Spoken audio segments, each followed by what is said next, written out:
Alléluia. On a déjà beaucoup chanté, on va s'asseoir.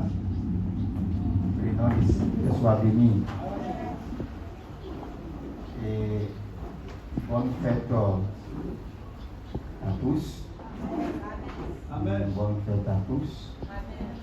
Et que ce jour très important pour nous qui sommes enfants de Dieu marque toujours notre esprit et que nous ne l'oublions jamais.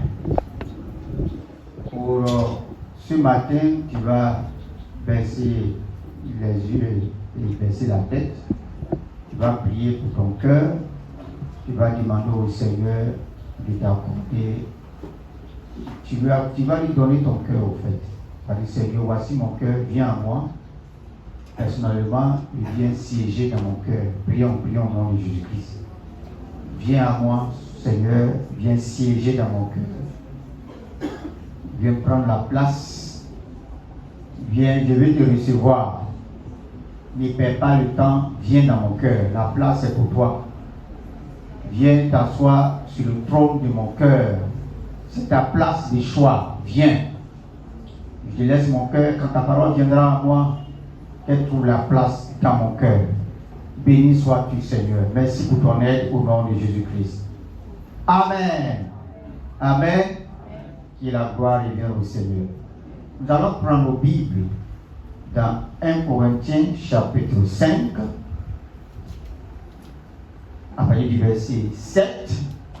Et pour aujourd'hui, on va, le thème c'est comprendre l'essentiel de la Pâque. Comprendre l'essentiel concernant la Pâque. Voilà, concernant la Pâque. Comprendre l'essentiel concernant la Pâque. C'est bien compris, hein? Comprendre l'essentiel concernant la Pâque. Dans 1 Corinthiens chapitre 5, à partir du verset 7, que je vais lire, faites disparaître le vieux levain, afin que vous soyez une Pâque nouvelle, puisque vous êtes sans levain, car Christ, notre Pâque, a été immolé. Célébrons donc la fête, non avec du vieux levain, non avec un levain de malice et de méchanceté, mais avec les pains sans levain, de la pureté et de la vérité.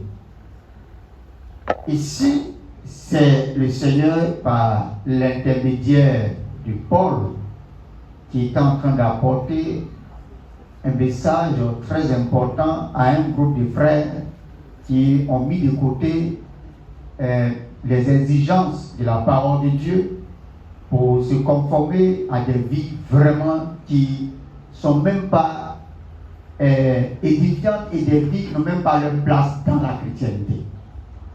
La telle enseigne qu'il y a un qui a pris la femme de son papa et disait, mais c'est assez grave de croire que tu fais partie de l'assemblée du Seigneur et là on remarque que tu es carrément à côté.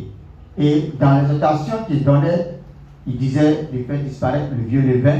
Ces genres de comportement, ces genres d'attitudes qui dans l'église peuvent contaminer les autres.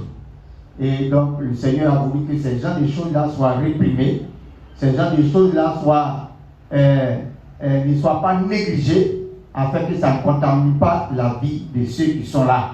Et pourquoi le Seigneur insiste là-dessus? Parce que c'est possible de vivre une vie sans levain, c'est-à-dire une vie sans compromission. Pourquoi? Parce que Christ, notre Pâque, a été immolé. C'est la raison pour laquelle nous pouvons, enfants de Dieu, résister et empêcher le diable de continuer sa contamination parmi le peuple de Dieu. Donc, la Pâque est une fête très importante, mais nous devons la célébrer, non avec du vieux levain, la vie charnelle, déchue. L'homme de Dieu, l'apôtre, ne fait que revenir chaque fois là-dessus, avec le passage appelé, mais non avec du levain de malice et de méchanceté, qui est le caractéristique direct de l'homme naturel, de la chair, mais avec des pains sans levain, de la pureté et de la vérité. Donc, c'est parce que Christ, notre Pâque, a été immolé, que c'est possible que nous puissions être au-dessus de l'ennemi et empêcher la contamination de progresser au milieu du peuple de Dieu. Mais ce que j'aimerais faire comprendre ce matin, c'est que souvent, on pense que lorsqu'on parle de la Pâque fait référence au jour. La Pâque n'a rien à voir avec les jours. La Pâque, en réalité, au-delà de la considération de ce que le mot veut dire, la Pâque concerne celui qu'on lui mange. Je ne sais pas si je fais bien comprendre. La Pâque concerne celui qu'on mange. C'est ce qu'on mange là qui est la Pâque. D'accord, tu comprends? C'est ce qu'on mange qui est la Pâque et non pas les jours. On peut vérifier cela dans plusieurs passages de la Bible. Dans Deutéronome chapitre 16, verset 2. On va voir aussi Esdras. Deutéronome 16, verset 2. Deutéronome chapitre 16, verset 2. Tu sacrifieras la Pâque à l'Éternel, ton Dieu, tes victimes de menu et de gros bétail, dans le lieu que l'Éternel choisira pour y faire résider son nom. Amen. On continue. Esdras chapitre 6. Esdras chapitre 6. À partir du verset 20. Esdras chapitre 6, à partir du verset 20. Nous lisons. Les sacrificateurs et les Lévites étaient purifiés de concert. S'étaient purifiés de concert. Tous étaient purs. Ils immolèrent la Pâque pour tous les fils de la captivité, pour leurs frères, les sacrificateurs et pour eux-mêmes. Tiens. Les enfants d'Israël, revenus de la captivité, mangeaient la Pâque avec tous ceux qui s'étaient éloignés de l'impureté des nations du pays et qui se joignirent à eux pour chercher l'Éternel, le Dieu d'Israël. Amen. Donc, ce qu'ils mangent là, c'est ça qui est en réalité la Pâque. Est-ce que vous comprenez très bien? C'est parce que c'est vrai que la Pâque signifie passage. Mais l'essentiel même a été mis de côté pour se concentrer seulement sur la définition étymologique la définition du mot. Faisons très attention. C'est ce qui fait qu'aujourd'hui, beaucoup parlent de la Pâque, mais ils sont passés à côté de l'essentiel. Pourquoi? Parce que qu'est-ce qu'ils mangent? C'est ce que tu manges qui définit la Pâque pour le Seigneur. Je me rappelle très bien dans Exode chapitre 3, que nous pouvons prendre. Exode chapitre 3, dans la parole de Dieu, pour comprendre quelque chose d'important. Dans Exode chapitre 3, nous pouvons remarquer avec le verset 7. L'Éternel dit, j'ai vu la souffrance de mon peuple qui est en Égypte, et j'ai entendu les cris que lui font pousser ses oppresseurs, car je connais ses douleurs. Verset 8. Je suis descendu pour le délivrer de la main des Égyptiens, et pour le faire monter de ce pays dans un bon et vaste pays, dans un pays où coule le lait et le miel, dans les lieux qu'habitent les Cananéens, les Hétiens, les Amoriens, les Phérésiens, les Héviens et les Jébusiens. Verset 9 et 10. Voici, les cris d'Israël sont venus jusqu'à moi, et j'ai vu l'oppression que leur font souffrir les Égyptiens. Maintenant, va, je t'enverrai auprès de Pharaon, et tu feras sortir d'Égypte mon peuple, les enfants d'Israël. Amen. Alléluia. Donc, voilà Dieu qui se révèle à Moïse pour dire, je suis descendu, mais je suis, malgré ma descente, je ne peux pas faire grand chose pour la délivrance de mon peuple, parce qu'il s'agit des hommes. Quand c'est l'homme, je me suis donné la limite de pouvoir traiter l'homme par l'homme. Donc Moïse, je viens te choisir comme mon envoyé pour aller vers mon peuple, parce que j'ai entendu son cri, afin que mon peuple soit délivré.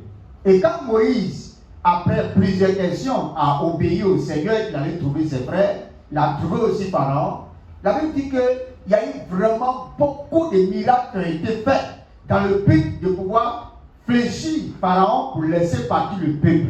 Ce n'était pas facile. Il y a eu le miracle, la démonstration du miracle des serpents, il y a eu l'eau changée en vin, il y a eu des grenouilles, il y a eu les poux, il y a eu tout ce sauterelle, plein de miracles qui ont été opérés pour que le peuple d'Israël puisse sortir de la main du Pharaon. Mais apparemment, tous ces miracles n'ont pas convaincu Pharaon. Malgré la douleur, malgré que tous ces miracles faisaient souffrir Pharaon et son peuple, il a eu même des plaies. Mais cela n'a pas effrayé Pharaon pour laisser partir le peuple d'Israël. C'est pourquoi, lorsque nous avançons au chapitre 12 d'Exode, et que ça durait, Dieu décide donc de passer à un autre niveau pour pouvoir amener la délivrance de son peuple. Quand nous remarquons très bien dans le livre d'Apocalypse chapitre 12, d'Apocalypse chapitre 12, à partir du verset 7 qu'on va pas lire, on remarque très bien que le Seigneur dit, vous pouvez noter ça après, qu'il y a eu guerre dans le ciel. On se comprend très bien. Et quand il y a eu guerre dans le ciel, Michel et ses anges ont combattu. Et quand Michel et ses anges ont combattu, ont combattu qui? Le serpent ancien, le diable, le dragon. Mais le serpent ancien, le dragon, qui est le diable, n'a pas été vainqueur. Ils l'ont vaincu à cause de qui? À cause du sang, quoi? De l'agneau et de la parole de leur témoignage. Alléluia. Donc, depuis avant même la fondation du monde, il y a un agneau qui a été immolé, qui est cet agneau-là qui confirme la puissance de Dieu pour la délivrance de n'importe qui se bat pour le Seigneur et du côté du Seigneur. On se comprend très bien. Donc ici, après avoir tout essayé, Dieu dit, je vais faire quelque chose. Ce que je vais faire, ce n'est pas l'exacte chose que je vais faire. Pour la délivrance même du peuple de Dieu, du peuple même en tant qu'homme. Il y a quelque chose que je prévois faire. Mais avant que ce que je prévois faire arrive, je vais utiliser son nombre pour pouvoir faire ça.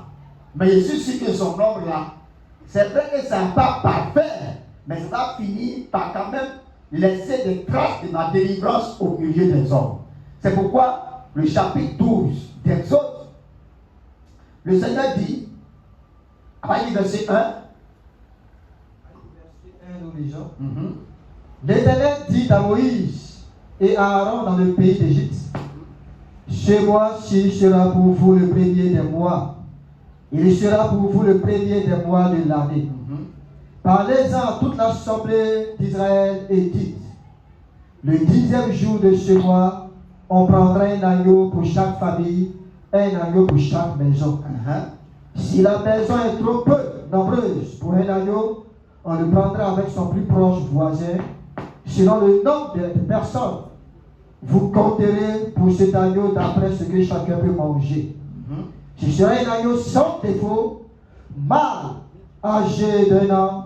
Vous pourrez prendre un agneau ou un chevreau. Verset 7. On prendra son sang et on en mettra sur les 2 poteaux et sur le linteau de la porte des maisons où on le mangera. Cette même nuit, on en mangera la chair rôtie au feu, on la mangera avec des pains sans levain et des herbes amères. Vous ne le mangerez point à demi-cuit et bouilli dans l'eau, mais il sera rôti au feu avec la tête, les jambes et l'intérieur. Verset 10 sur 11. Vous n'en laisserez rien jusqu'au matin, et s'il en reste quelque chose le matin, vous le brûlerez au feu. Quand vous le mangerez, vous aurez vos reins sains, vos souliers aux pieds et votre bâton à la main, et vous le mangerez à la hâte. C'est la part de l'Éternel. Amen. Donc, le Seigneur dit, comme je l'ai dit là, l'original pour la délivrance du peuple de Dieu, de toute l'humanité, était déjà calé dans le plan de Dieu. N'est-ce pas? C'est ce que j'ai dit. Mais Dieu dit, ce peuple-là, avec tous les miracles que j'ai faits, Pharaon ne veut pas les libérer. Mais ce que je vais faire pour la délivrance de mon peuple, c'est que je vais employer seulement l'ombre. Alléluia. L'ombre de ce que j'ai déjà prévu d'avance, et ça va produire le résultat. Et Dieu dit, qu'est-ce que vous devez faire? Chacun doit avoir un chevauchage, un agneau chez nous, un agneau sans défaut. Et vous allez tuer cet agneau et vous amenez son sang, vous mettez ça sur l'entour de vos portes. Quand vous allez mettre ce sang sur de vos portes, le destructeur va passer. Quand il va voir le sang, il ne va pas vous toucher.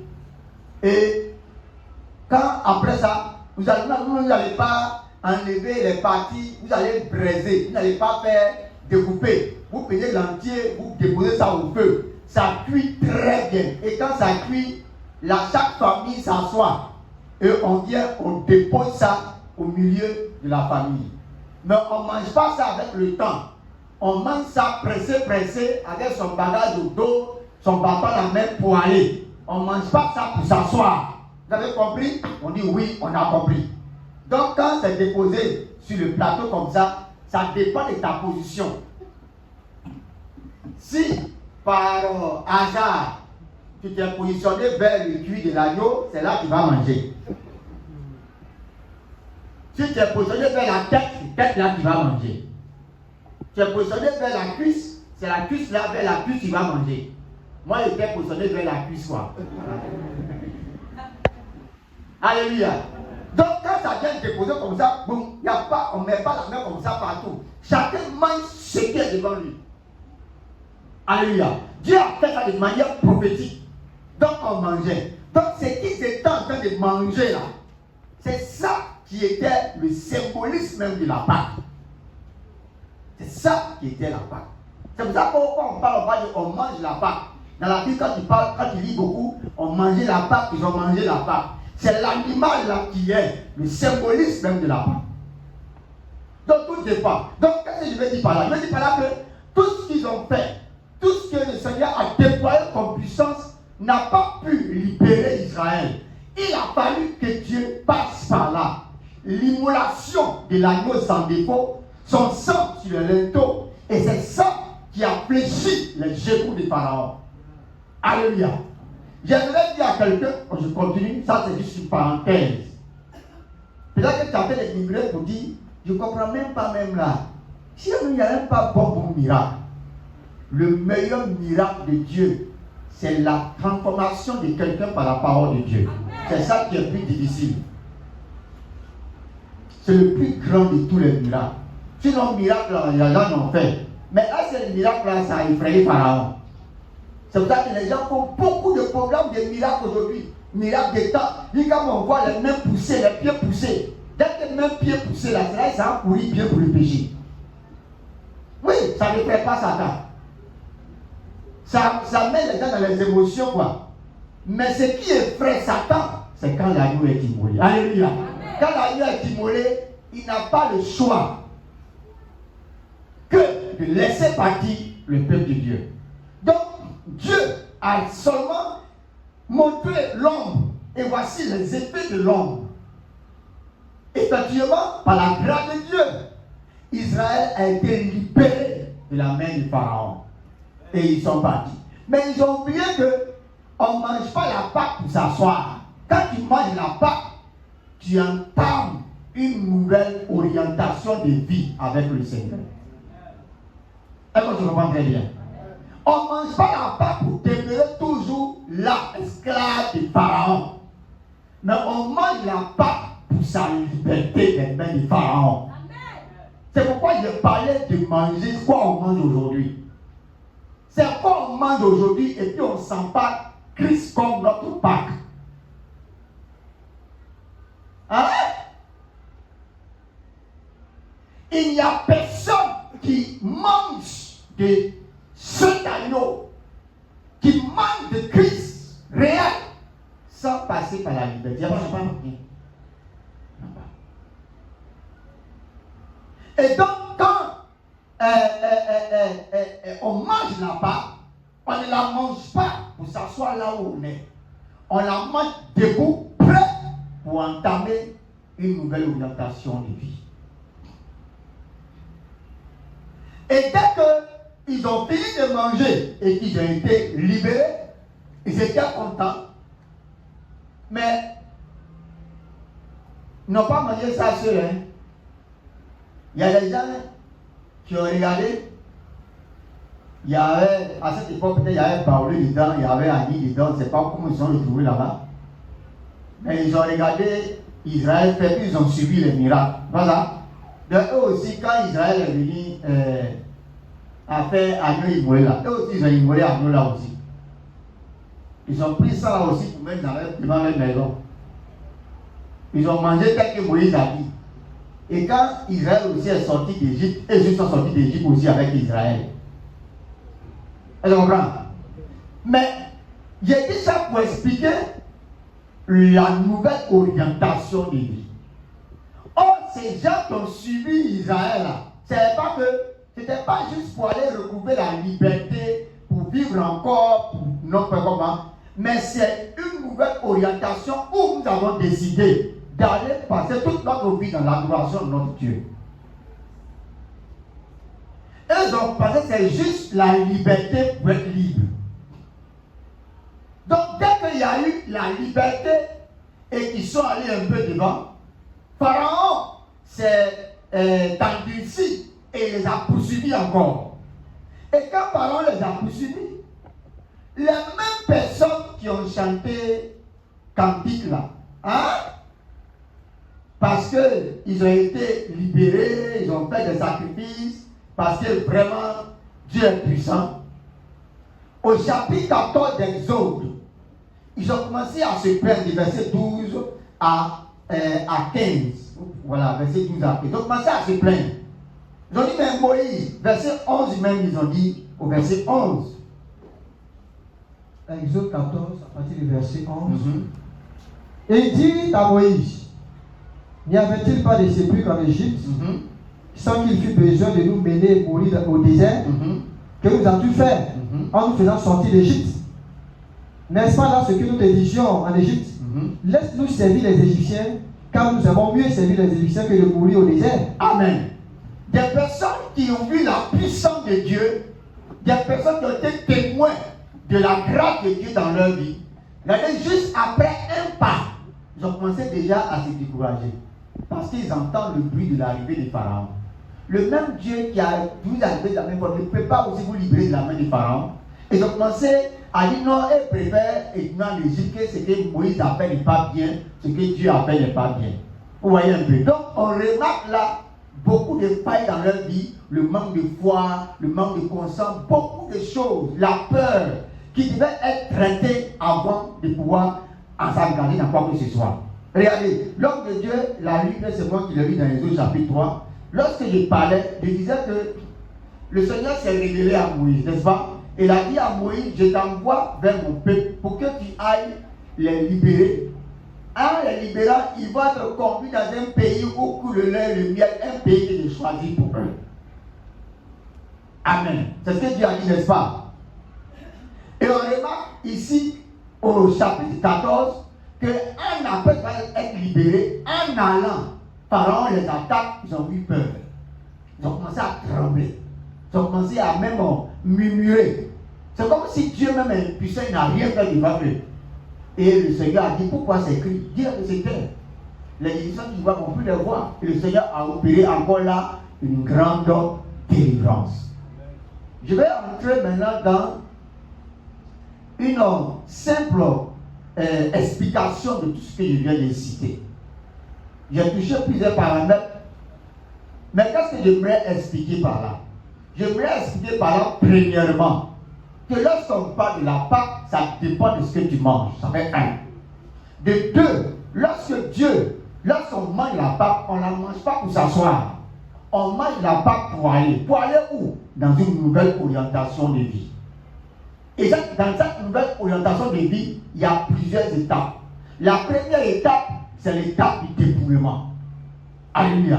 L'étape du dépouillement. Qu'est-ce que Dieu fait? Dieu savait qu'il y a beaucoup de lacunes dans leur vie. Donc, dès qu'ils ont fini de manger la Pâque et qu'ils ont commencé à orienter leur vie, il fallait les passer dans un chemin, dans un endroit où tout ce qui est de l'Égypte qui est dans leur vie soit dépouillé, soit enlevé. C'est là aussi le problème aujourd'hui. Si c'est vraiment Christ la Pâque que tu manges, ce chemin est indispensable. À moins que tu manges un autre Pâque. tu manges une autre Pâque. Voilà. Si c'est Christ la Pâque que tu manges, quand tu finis de manger cette Pâque, le Seigneur te mène dans le chemin du dépouillement. C'est vrai, quand tu as dit oui au Seigneur, le Saint-Esprit est venu en toi. Oui, il a habité en toi, c'est vrai, il est avec toi. Mais il y a celui qui logeait en toi avant, qu'on appelle la chair, le péché là. Il a plein d'habitudes, de meubles, de caractère encore en toi. Mais comment Dieu va enlever ça? Il va enlever ça dans le chemin du désert. Et après le chemin du désert, il va t'amener maintenant à la conquête de ta destinée. Alléluia. Ça, c'est le troisième point. Mais je vais un peu insister sur ce point-là, le dépouillement. C'est là que Dieu te dépouille de tout ce qui est de l'Égypte, de ton ancienne vie, de celui de qui tu étais esclave. C'est là aussi qu'il t'établit, c'est là qu'il te confirme le ministère. C'est là qu'il t'établit dans quelque chose. C'est là qu'il t'oriente. Plus ta vie est traitée, que Christ prend la place, Dieu maintenant te parle et te conduit directement dans ta destinée prophétique. La destinée prophétique ne s'acquiert pas dans la saleté. On n'entre pas dedans dans la saleté. Mais tu peux devenir ce que tu veux devenir, mais pas ce que Dieu veut que tu deviennes. C'est différent. L'évangile est tellement tordu aujourd'hui qu'on enseigne aux gens que non, propose et laisse Dieu disposer. C'est ça, non? Propose. Or, il n'a jamais été question de proposer pour que Dieu dispose. Mais c'est toujours question de suivre Dieu dans ce qu'il a prévu pour nous. C'est comme ça que le monde a été fait. C'est comme ça que Jésus est venu enseigner. C'est pour ça que c'est quelle Pâque on mange aujourd'hui là? La Pâque qui vient du ciel. La Pâque dont Dieu a donné à l'humanité. Cette Pâque-là, quand on la mange, on marche dans le chemin du dépouillement d'abord. Tant que tu refuses de marcher dedans, et que tu veux toujours avec cette même convoitise charnelle, mondaine, tant que tu n'as pas fini de traiter ça, Dieu te regarde. Dieu te regarde. Un jour, j'étais quelque part et dit à quelqu'un que si tu vois que le Seigneur répète toujours un même message, c'est ça que tu entends seulement, c'est que tu n'as pas encore changé pour passer à une autre étape. Parce que Dieu ne gaspille pas ses ressources. Lorsque nous sommes enfants de Dieu, il est important qu'on ne néglige pas cet aspect. Parce que l'entrée dans notre destinée prophétique en dépend. Il dit, si tu les laisses aller maintenant où ils s'en vont là, ils vont avoir les ennemis, ils vont avoir peur. Bien aimé, il y a des choses dans ta vie qui ne peuvent pas combattre pour te faire entrer dans ta destinée. Si tu n'as pas traité ça. Dieu peut te faire grâce. Il peut même t'accorder beaucoup de privilèges. Mais cela n'annulera pas ton jugement devant lui pour tout ce que tu auras fait dans ton corps quand il t'a appelé. Est-ce que je comprends très bien? Parce que 2 Corinthiens 5,14 qu'elle dit, quand on est né de nouveau et qu'on appartient au Seigneur, on ne vit plus pour nous-mêmes, mais on vit pour lui. Il a dit encore dans Romains, il dit, si nous vivons pour le Seigneur, si nous mourons pour le Seigneur. Donc aucune personne ne vit pour lui-même. Soit il vit pour le Seigneur, soit il vit pour le monde et les ténèbres. Donc lorsqu'on mange la Pâque, on entre maintenant dans l'école du dépouillement. On est dans le désert avec le Seigneur. Mais dans ce désert-là, il pourvoit à nos besoins, à la manne quotidienne. Il pourvoit à notre habillement. Il pourvoit à nos chaussures. Il pourvoit tout ce dont nous avons besoin dans ce chemin du désert. C'est un chemin indispensable pour te former, pour affronter les géants qui ont conquéri ta destinée. Parce que tu es né pécheur. Parce qu'on est né pécheur, nos destinées sont bloquées, sont envahies par les ténèbres. La place qui me revient, je n'ai pas droit à cette place parce que je refuse d'être homosexuel, je refuse d'être prostitué. Malgré tout le mérite que j'ai, non, je ne peux pas y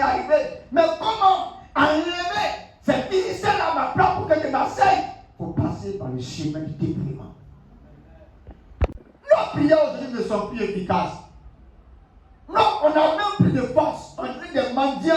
L'église se procède devant le monde. Pourtant, c'est le monde qui devait venir devant l'église. Nous voulons connaître la sagesse de Dieu. Parce qu'on a manqué beaucoup de choses. On ne mange plus la vraie Pâque.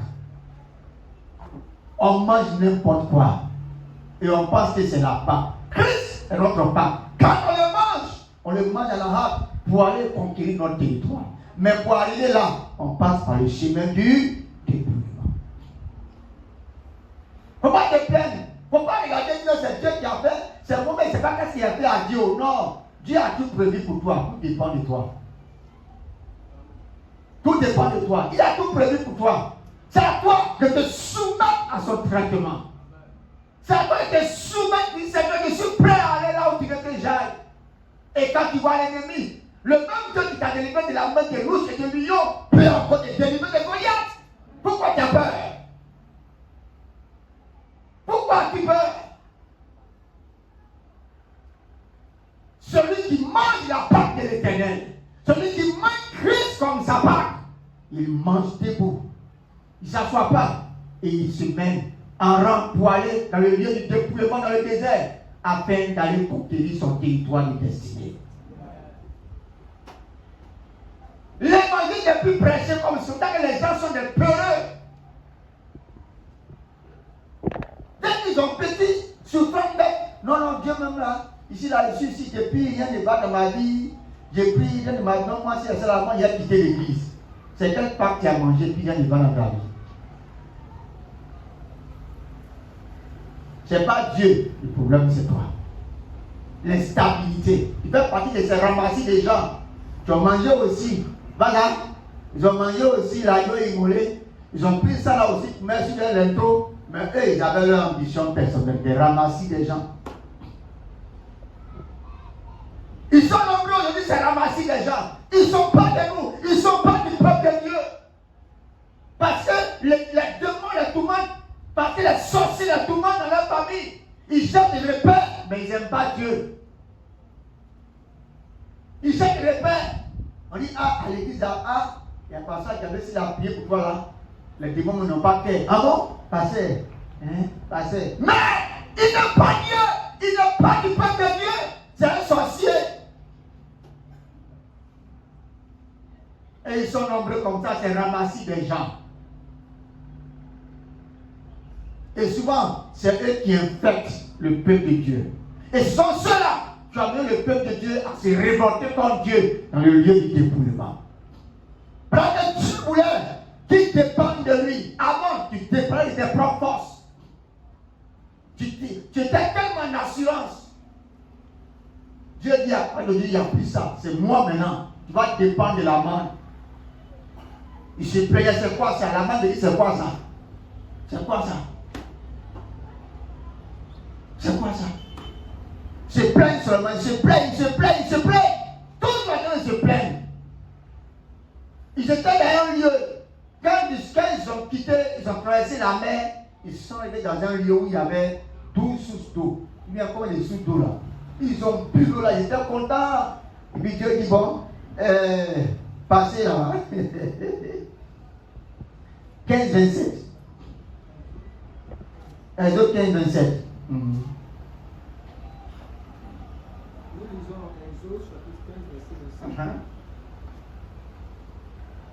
Moïse étendit sa main sur la mer et vers le matin. Non, 15-27.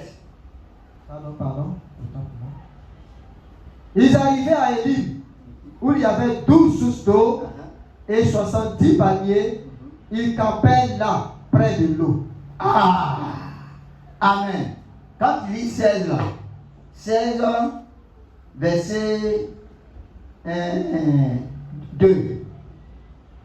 Et toute l'assemblée. Verset 1 à 2, voilà, verset 1 à 2. Toute l'assemblée des enfants d'Israël partit d'Élim, et ils arrivèrent au désert de Sin, qui est entre Élim et Sinaï, le 15e jour du second mois après leur sortie du pays d'Égypte. Verset 2.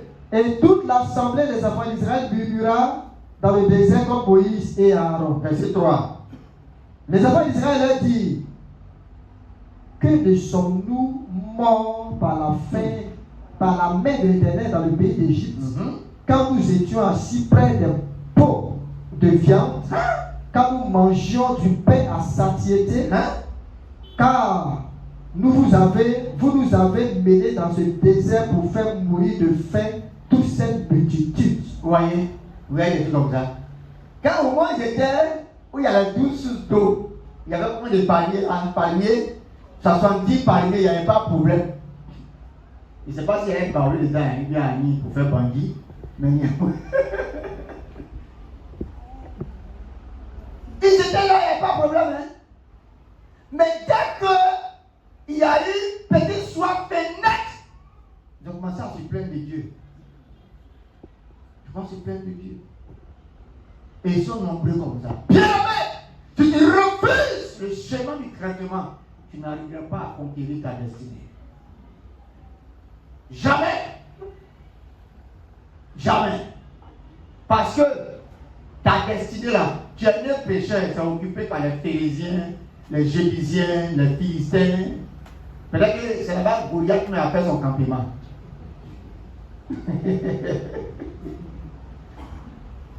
Mais s'il y a des traitements, tu n'es pas passé par là pour toi. Tu n'as pas cédé au traitement de Dieu.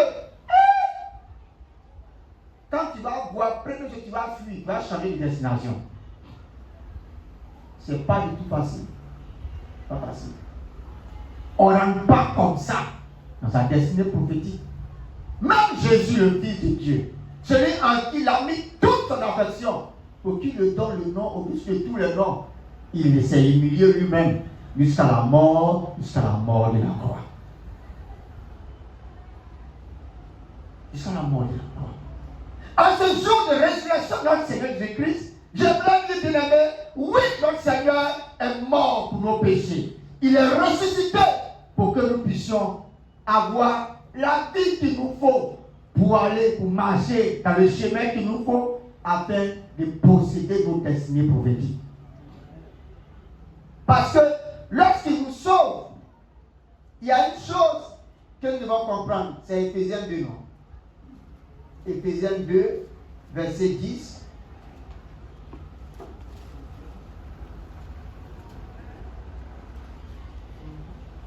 Verset 10.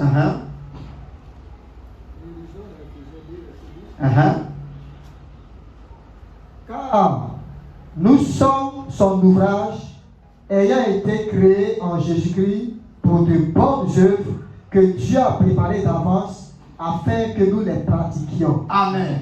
Au verset 8 dit, c'est par la grâce que vous êtes sauvés.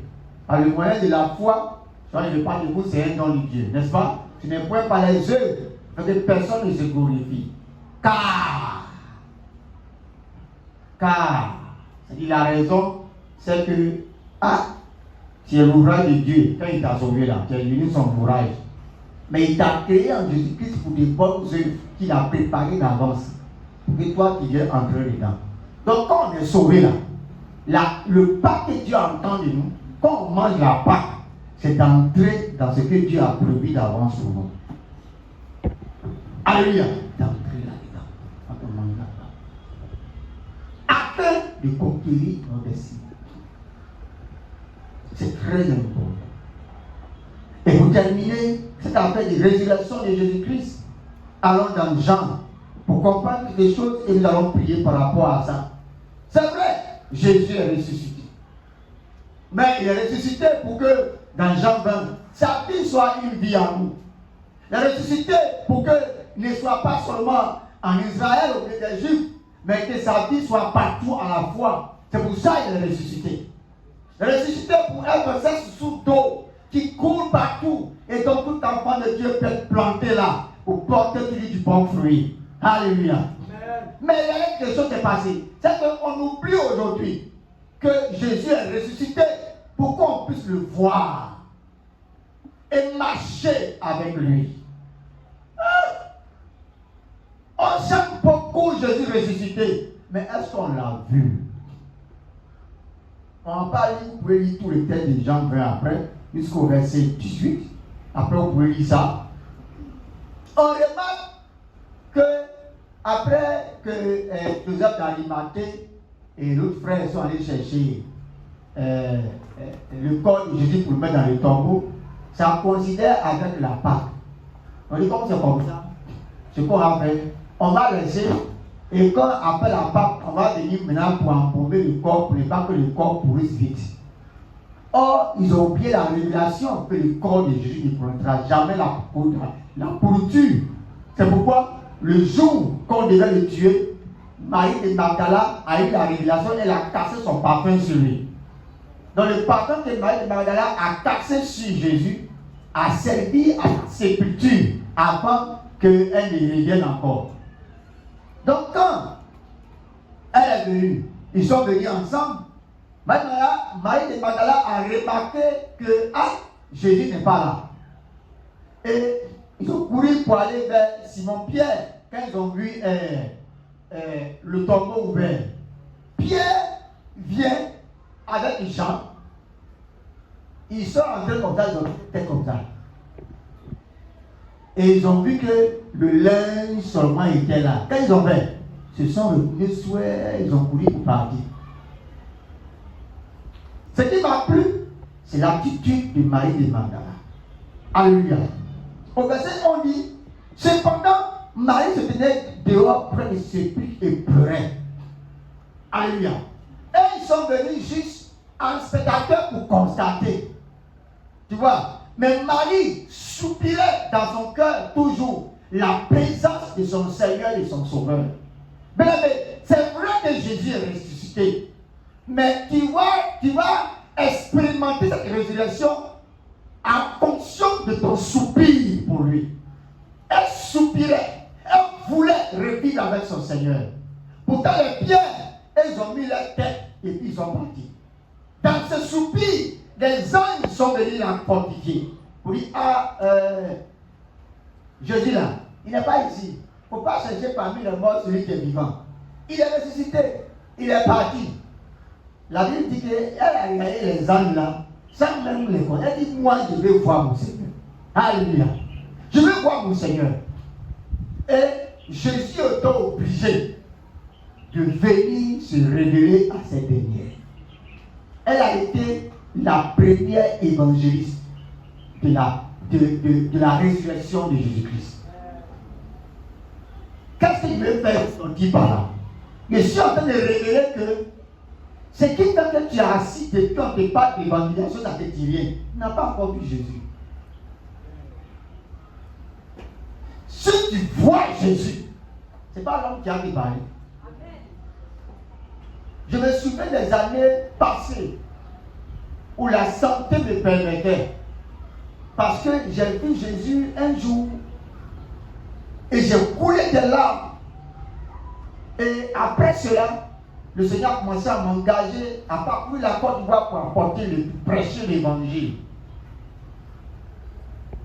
Quand on voit Jésus, tu ne peux pas t'arrêter. Alléluia.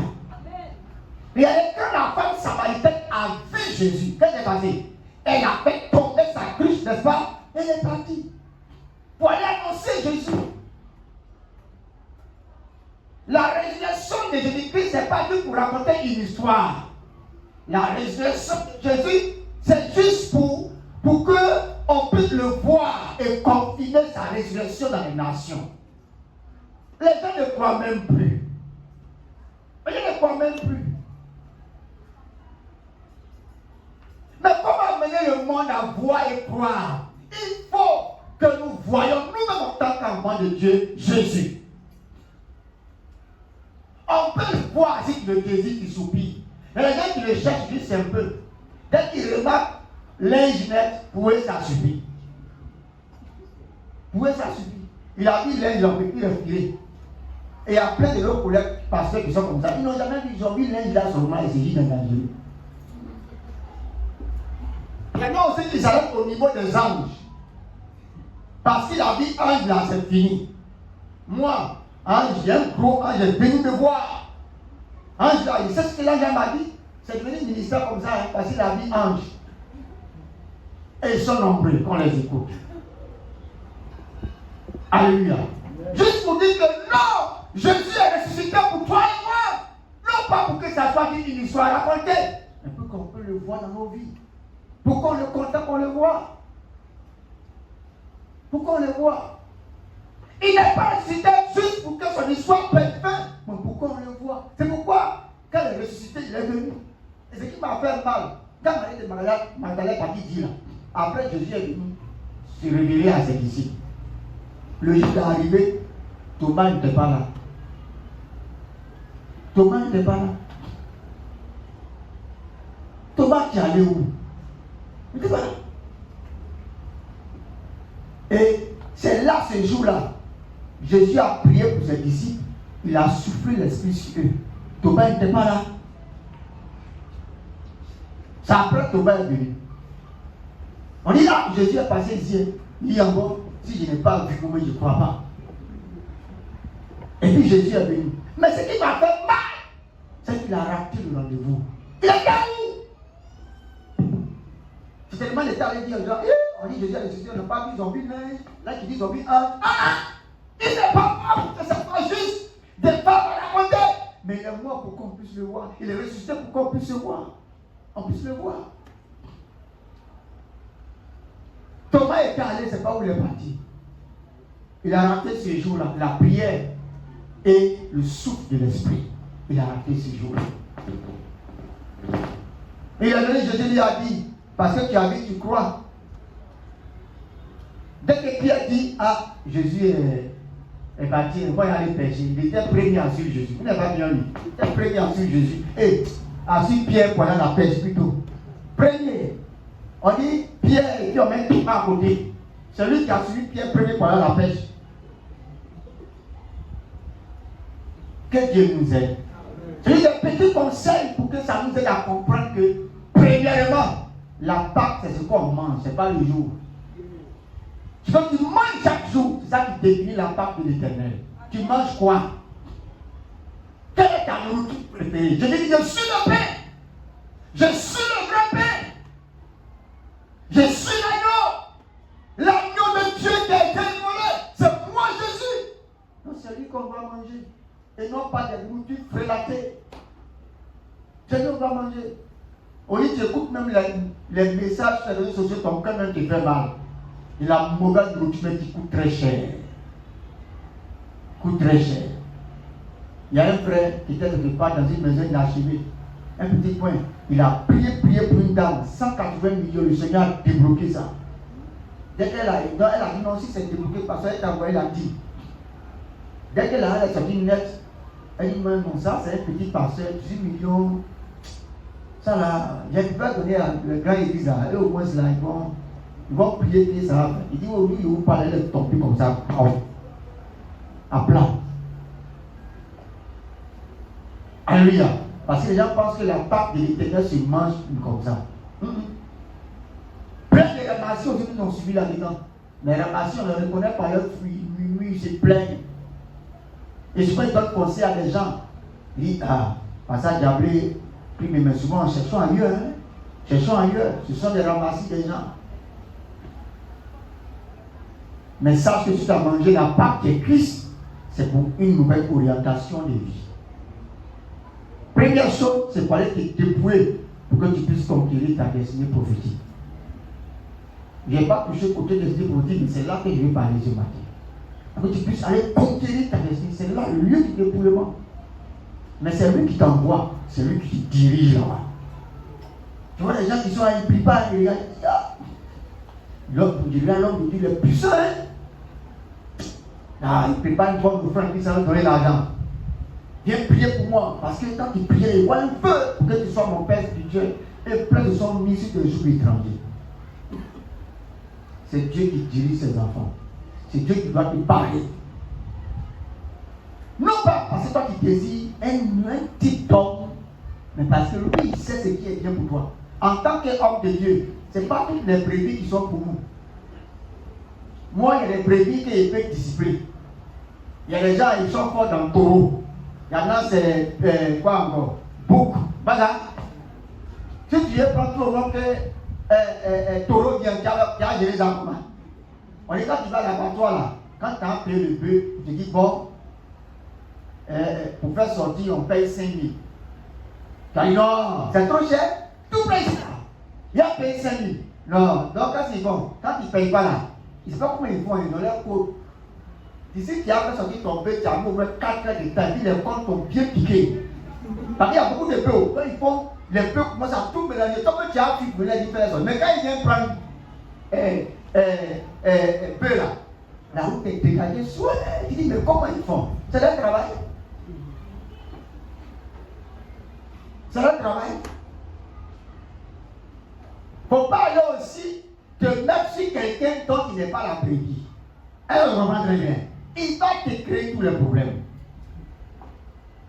Il va te créer les problèmes. Mais, sois là où Dieu dit, c'est là que tu dois être. Et celui qui est ton berger là, il a toutes les ressources qu'il faut pour t'amener à grandir dans le Seigneur. Mais si ce n'est pas ton berger,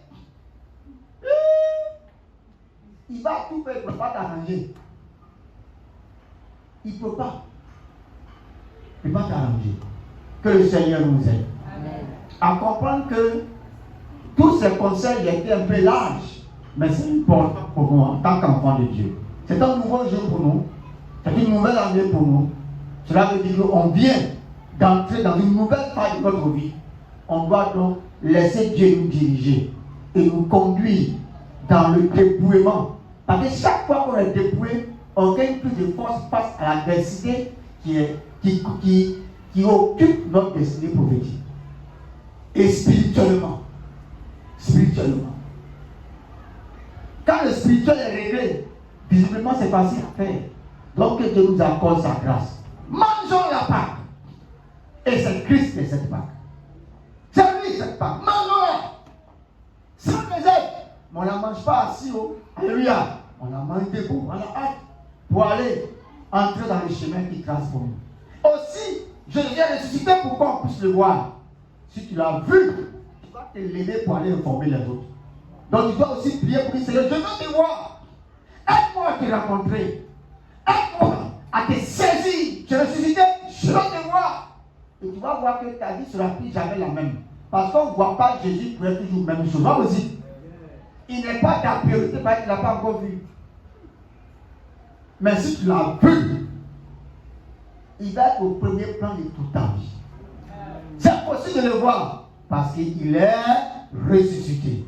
Que le nom du Seigneur soit béni et que sa grâce soit sur tous. On va se lever et nous allons prier. On acclame le Seigneur, on acclame le Seigneur.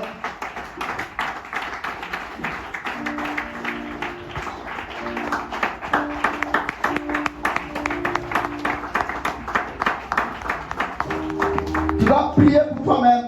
Avant que l'homme de Dieu ne vienne prendre la relève, tu vas demander au Seigneur d'abord tout ce qui est mauvais aliment spirituel que tu as mangé. Que le Seigneur te libère de ces influences. Pour aujourd'hui, pour toi, est clair. Ta Pâque que tu souhaites manger tous les jours de ta vie, c'est le Seigneur. C'est Jésus. Tu préfères cet agneau immolé pour ta liberté. Immolé pour pouvoir t'amener réellement dans le territoire qu'il a conquis pour toi. C'est lui que tu préfères. Et non pas autre chose. Mais tu manges quoi? Quelle est ta nourriture spirituelle préférée? Quelle est ta nourriture spirituelle préférée? Quel est ce que tu manges dans ta vie, dans ton esprit, et qui a forgé en toi un certain caractère, une certaine vie? Christ dit, je suis la Pâque. Je suis celui que tu dois manger. Prions, disons au Seigneur, dépouille-moi des mauvaises choses. Prions au nom de Jésus-Christ.